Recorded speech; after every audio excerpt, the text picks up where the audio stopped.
আজকে বহুদিন পরে রাস্তা খুললো, শিলচরের রাস্তা। জাস্ট মাত্র অ্যালাউন্স হলো যে 6 চাকা 10 চাকা যাইতে দিতেছে গাড়ি। এই আপনারা দেখতে পারতেছেন পুরা গাড়ি যাইতেছে, দেখতে পারতেছেন আপনারা পুরা গাড়ি যাইতেছে আজকে 6 চাকা 10 চাকা গাড়ি। বহুদিন পর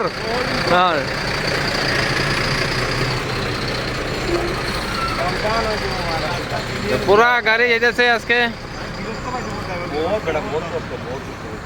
10 দিন 15 দিন ধরে গাড়ি বসা ছিল, 10-15 দিনের উপরে হবে। তা আজকে সব গাড়ি যাচ্ছে। ধীরে ধীরে যাও ভাই, ধীরে ধীরে যাও।